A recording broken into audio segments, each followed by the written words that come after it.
Fala pessoal, boa tarde, tudo bem? Bem, Podscar, tá? E esse Podscar, ele vai ter duas partes, tá? Porque a gente vai fazer uma questão conceitual e depois nós vamos fazer uma questão pontual, tá?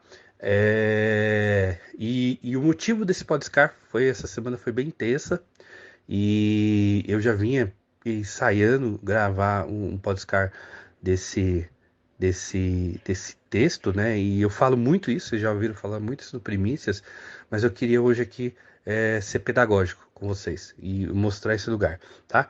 Depois você vai escutando aí durante a semana, coloca no 2.0, né? Se você quiser enviar isso para alguém, você envia. Se quiser colocar em algum grupo, você coloca. Se quiser vir conversar comigo também, estou à disposição para você conversar. Mas eu quero falar hoje de um versículo muito interessante, que é João 8:32. João 8:32 é aquele famoso texto da Bíblia que diz assim: E conhecerás a verdade, e a verdade vos libertará. Ou conhecerão a verdade, e a verdade vos libertará. A gente fala muito disso, e eu até peço perdão porque tenho falado muito raso nesse lugar, mas eu quero aprofundar hoje aqui a ideia. E aí, esse primeiro é conceitual, por quê? Porque eu quero fazer um eu quero entender o contexto histórico, tá? Por que que Jesus falou isso? Né? Para vocês pensar, e se você não ouvir isso aqui, você não vai entender o outro que eu vou te mandar, tá? É, Primeiro, Jesus, em João 8, o capítulo 8 de João, ele é o famoso texto, famoso episódio daquela mulher adúltera, lembra? A mulher adúltera que foi pega no ato do adultério, na verdade foi uma armação, foi uma arapuca, né, que armaram para aquela mulher, com uma intencionalidade de fazer uma pegadinha para Jesus, né? Vamos levar essa mulher, vamos perguntar para Jesus no meio da multidão, que na lei ela diz que tem que ser apedrejada, a mulher que foi pega em adultério, e o que o mestre, né? Eles falam assim, Rabi, mestre, o que que você diz para nós, né? Era uma pergunta com dupla intencionalidade, porque se Jesus respondia apedreja, Jesus ia contra tudo que ele estava falando. Se Jesus fala não apedreja, eles falam assim, ele não quer cumprir a lei, a Torá, né? E aí nesse lugar vamos ver, vamos jogar a batata quente na mão dele. E aí a gente sabe que Jesus fez. Jesus não falou nada. A única resposta de Jesus, a única fala de Jesus a isso tudo, foi uma sinuca de bico. Ele pegou e diz assim: Olha, quem não tem pecado, atira a primeira pedra. E jogou a batata de volta para eles. Foi tão forte que os fariseus foram largando as pedras dos maiores para os menores e foi indo todo mundo embora, ao ponto que ficou Jesus e a mulher. E aí Jesus pergunta para a mulher: Cadê os seus acusadores? E a mulher responde: Ninguém ficou para que eu me acusasse. Jesus falou: Então vai. Eu também não te acuso, né? Eu acredito que Jesus quis dizer para ela assim: Olha, eu poderia tacar pedra, eu não tenho pecado. Eu poderia tacar pedra, mas eu não quero tacar pedra. Eu quero te liberar, né? E aí Jesus toca no autoconhecimento dela, no emocional, e ele fala assim: olha, vai e não peques mais. Quando ele usa a palavra pecar, ele conecta ela com aquilo que ela entendia da Torá e ele conecta ela com a verdade interior dela, o estilo de vida que ela passava. Naquele exato momento, Jesus toca ela de uma maneira que ela entra no emocional dela e conceptua e consegue tocar o espiritual dela, o consciente espiritual dela. E a mulher vai embora, né? Acabou esse texto, esse capítulo? Não. Ele entra, né, no versículo 12, né? Ele começa, eles começam a questionar sobre a validade do testemunho de Jesus, né? Um pouco mais para frente, ele vai falar com o povo, né? Jesus ele fala assim: olha, eu sou a luz do mundo. Ele está falando com o povo. Eu sou a luz do mundo. Quem me segue nunca andará nas trevas, né? Já começa a doer, né? Porque o que que é as trevas? A treva é aquilo que eu não quero abrir, né? A treva é aquilo, aquela gaveta, aquele arquivo velho, né? Aqui é debaixo do colchão, eu não quero mexer, minha mente não quer mexer nisso. Aí Jesus falou assim: quem anda comigo não está em treva, quem anda comigo vai ter a luz da vida. Não é nem a luz do sol, é a luz da vida. É muito top esse texto. E aí os fariseus chegaram. Quando os fariseus chegam de novo, né? Eles falam assim: você está dando testemunho de si próprio? Você está tentando trazer uma verdade sua? né? O seu testemunho não é válido. Eles perguntam isso para Jesus, eles afirmam, não perguntam, eles afirmam isso, né? Exclamam isso para Jesus. E aí, Jesus, ele começa uma série de coisas que é muito interessante. E eu quero falar com você sobre isso. No 14 ele diz assim, olha, ainda que eu testemunhasse em meu favor, o meu testemunho é válido, pois eu sei de onde vim e eu sei para onde eu vou. Uma pergunta que a gente não sabe responder. De onde eu vim, para onde eu vou? Filosoficamente, a gente fica nessa pergunta existencial. Agora, Jesus responde essa pergunta existencial. Ele diz assim: eu sei de onde que eu vim. Olha, de novo esse tema de identidade aparecendo, né? E Jesus sabia muito bem, né? Muito bem da onde ele veio e para onde ele estava indo. E aí ele responde para eles. Ele fala assim: mas e vocês? Vocês não sabem nem de onde vieram e nem para onde vocês vão. Ele não pergunta, não, ele afirma. Vocês estão tudo perdido. Vocês precisam acessar a verdade de vocês, tá? E aí, olha só que louco, né? É, ele diz assim no 15: vocês julgam por padrões humanos, eu não julgo ninguém. E mesmo que eu julgasse, as minhas decisões, elas são verdadeiras, porque eu não estou sozinho, eu estou com um pai que me enviou. Aqui já arrebenta com a Trindade, né? Porque aqui ele está dizendo assim: é só uma coisa só. É uma coisa só, meu amigo, né? E se vocês querem que seja mais que uma coisa, ele vai falar um pouco mais adiante, assim, você está dizendo que na lei precisa de testemunho de dois. Tem dois aqui, ó, tem eu e tem o pai. Então tá validado o meu testemunho, eu não preciso de mais gente não. Eu preciso do pai, que eu sou um com ele, né? E se eu testifico acima de mim, acerca de mim mesmo, a minha outra testemunha é o pai que me enviou. É o que está aí no texto. Se você nunca leu, eu te convido a você ler João 8, o texto inteiro, né? E aí ele diz assim, os fariseus ficaram assim, mas onde está o pai? E respondeu Jesus: vocês não conhecem nem a mim, nem ao meu pai, porque se conhecessem também, conheceriam ao meu pai. Ou seja, eu tenho uma convicção, eu não aceito o fato do outro por causa da minha crença, né, que os fariseus tinham. E eu bloqueio, porque Jesus falou: se vocês conhecessem eu, vocês iam ver em mim um reflexo. O pai. E é interessante, né? Que o pai tinha falado do que dele? Esse é o meu filho amado. Olha o testemunho do pai. Esse é meu filho amado em que eu tenho prazer.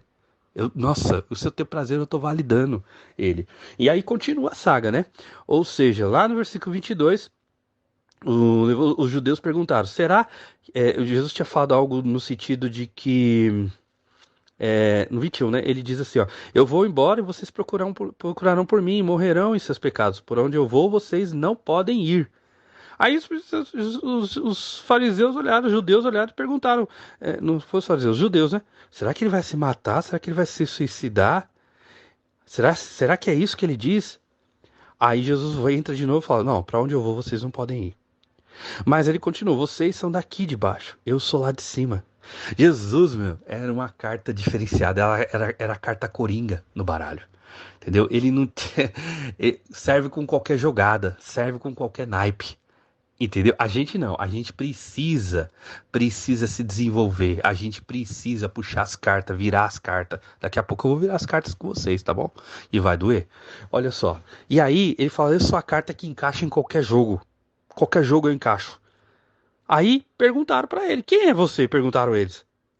Exatamente o que eu tenho dito esse tempo todo, respondeu Jesus. Aí Jesus ele diz assim: tenho muitas coisas para dizer, julgar a respeito de vocês, pois aquele que me enviou merece confiança e digo ao mundo aquilo dele eu vi. Então não entenderam, né, o que estava sendo falado a respeito do Pai. E então Jesus: quando vocês levantarem o Filho do Homem, saberão que eu sou. E que nada de mim mesmo, não falo nada de mim, não faço nada de mim mesmo, mas eu falo exatamente o que o Pai me ensinou. E aquele que enviou está comigo e ele não me deixa sozinho, pois sempre faço o que lhe agrada. E tendo dito essas coisas, muitos creram nele. Eu queria focar nisso aqui, ó. Muitos creram nele, tá? Vou começar aqui uma ideia e eu vou terminar no outro podcast, tá? Mas quando esse versículo 30 diz assim que muitos creram nele, né? Ele vai fazer um traçado entre os filhos de Abraão e os filhos do diabo. Dois públicos, tá? E ele vai dizer o seguinte: aos judeus que tinham crido nele, né, ele vai dizer o seguinte: olha, se vocês permanecerem em mim, a minha palavra vai estar com vocês e vocês serão meus discípulos. E aí ele entra: e aí conhecerão a verdade, e a verdade vos libertará. Então ele está falando de duas verdades que tem que ser espelhada entre os filhos de Abraão e os filhos de diabo. Porque os verdadeiros filhos de Abraão entendem tudo que Deus entregou a Abraão, inclusive a Torá. Eles não têm problema. Eles não criam situações. Os filhos do diabo, não. Tá? E eu vou ainda melhorar essa performance aqui. Eu vou colocar 3 grupos, tá? Existe o grupo daqueles que têm a palavra e vivem a palavra. E eu estou falando da palavra integrativa, tá? Ela como um todo. Nada de separação de Velho e Novo Testamento. A palavra como um todo, tá? Eles vivem. Esses são os discípulos de Cristo. Existe aqueles que têm a verdade, mas não vivem a verdade. E tem aqueles que nem têm a verdade, tá? Nem têm a verdade. Eu não sei qual grupo que você tá. Realmente eu não sei. Mas fica a dica para você aí. Conhecerão a verdade e a verdade vos libertará. E aí ele continua. Ele vai fazer todo um discurso, que eu não vou comentar esse discurso. Poderia, mas eu não vou comentar, porque já tem 10 minutos. Sobre os filhos de Abraão e os filhos do diabo, tá? Ele vai terminar, né, todo esse discurso com uma declaração dele mesmo, né?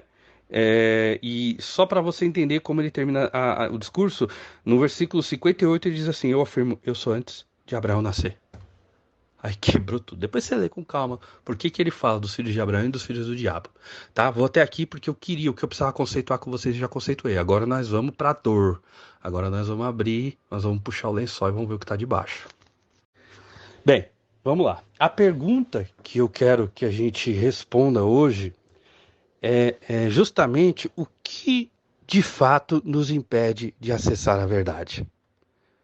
O que de fato vem nos impedir de acessar essa verdade, tá?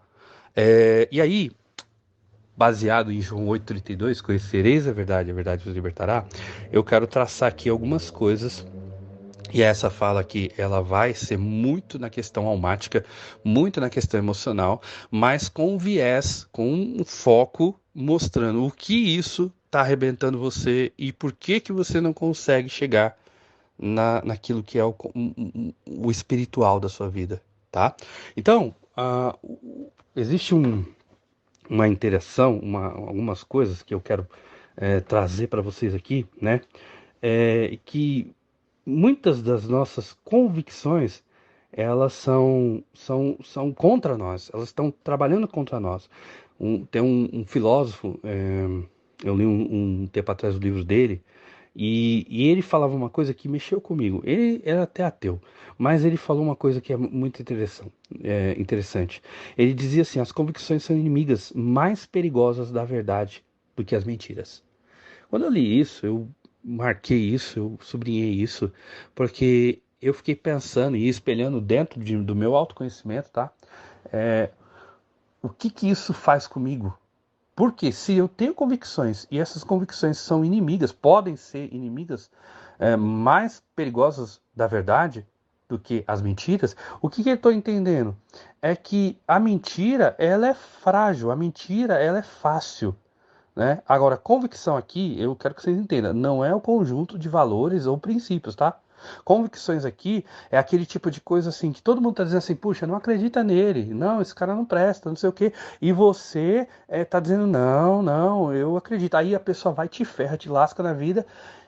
E o pessoal falou: poxa, eu te disse pra você não acreditar, né? Mas a sua convicção foi tão, né, não sei o quê, e isso pode estar acontecendo com alguém, tá? Por quê? Porque a mentira em algum momento ela vai cair. Tá? E como eu vou usar isso aqui?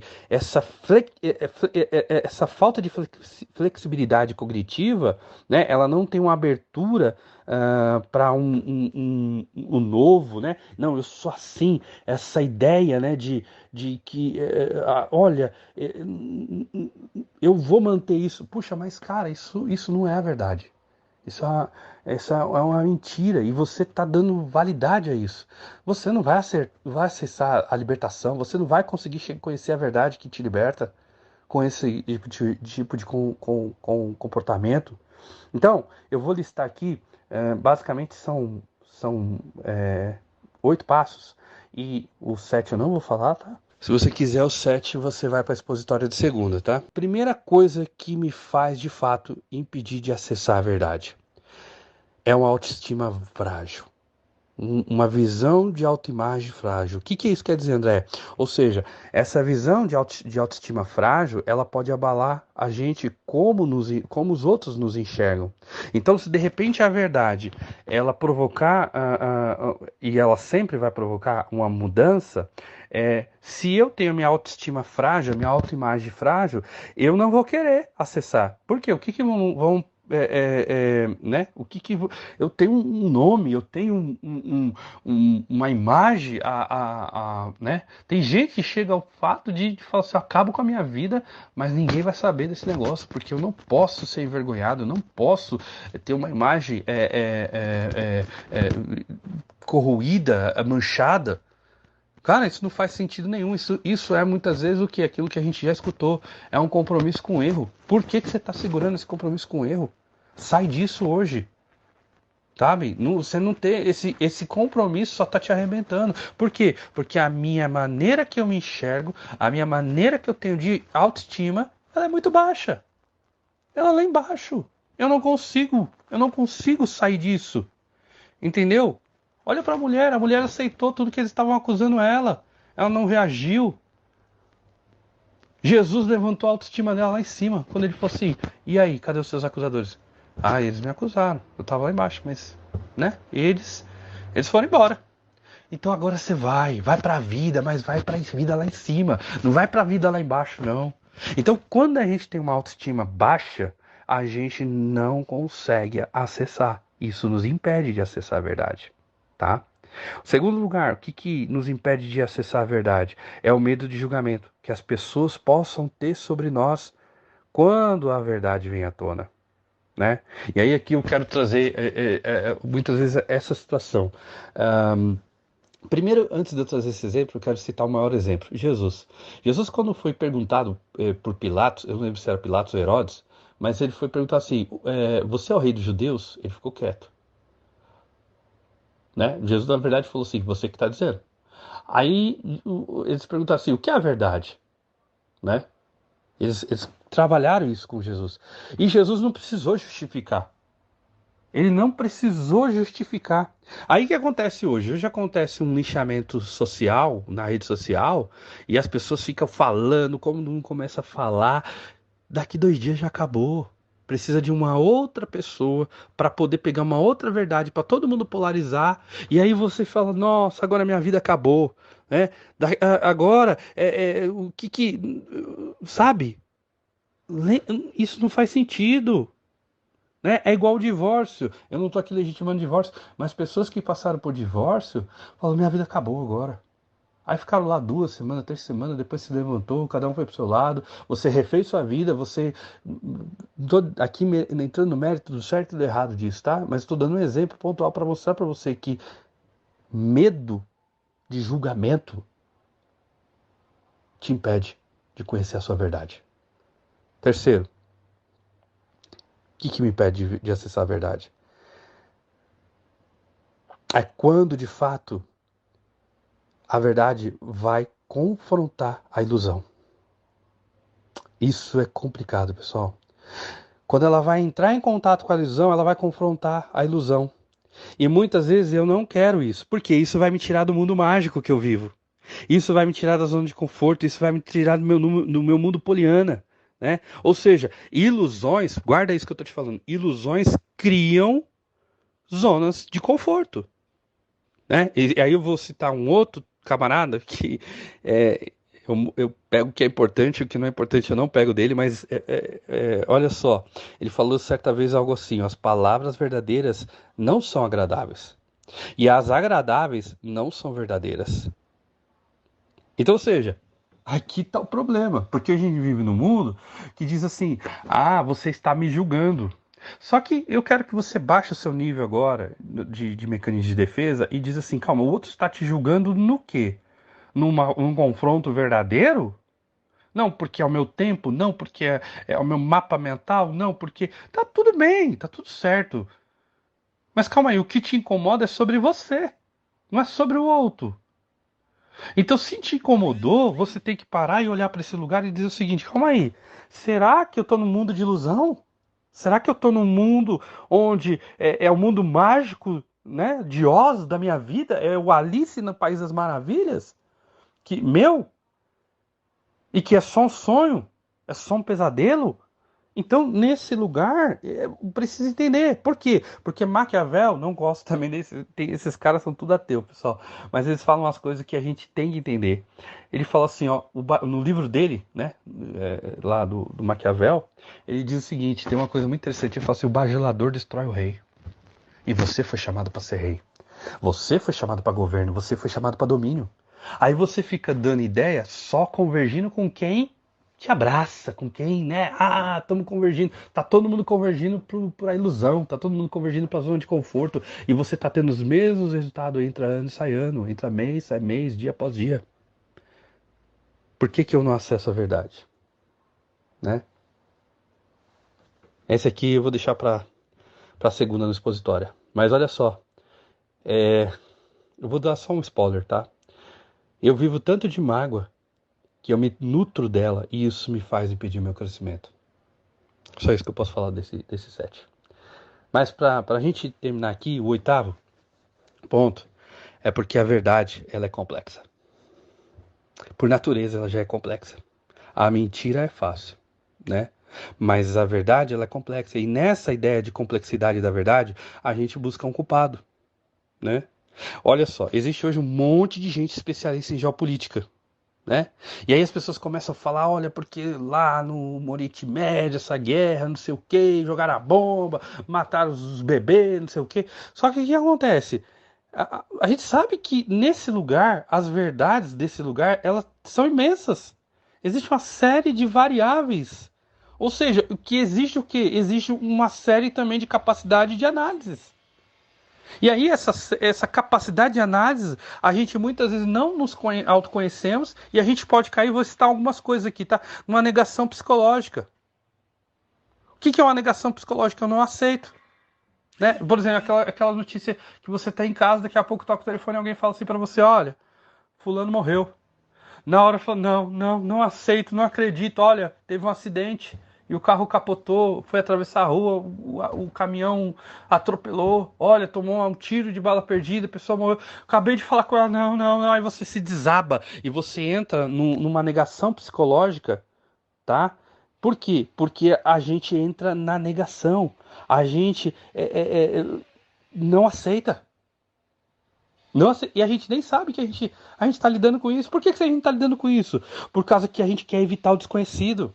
E muitas vezes uma verdade que para nós não é conhecida, que chega agora e bate na nossa porta, a gente automaticamente, nossa mente vai dizer o seguinte: não, ó, sequestro emocional, sai fora. E aquilo te toma e você se desaba, você desmaia, você chora, você quer acabar com a sua vida. Não, ou seja, nesse lugar a gente tem que entender o seguinte: existe uma autopreservação acontecendo. E para isso, quando essa autopreservação ela starta a partir de um momento que a verdade é complexa, a gente entra em conflito emocional. Então, por exemplo, e eu quero terminar aqui, e isso está queimando meu coração para falar, porque talvez isso é tão forte dentro de você, essa verdade que é complexa e você não acessa ela, porque talvez você passou por um abuso. Você passou por um abuso, e aí você fala assim: não posso falar isso para ninguém, não posso tocar nesse assunto. E aí você continua sendo um abusador de você mesmo, sem acessar a sua verdade.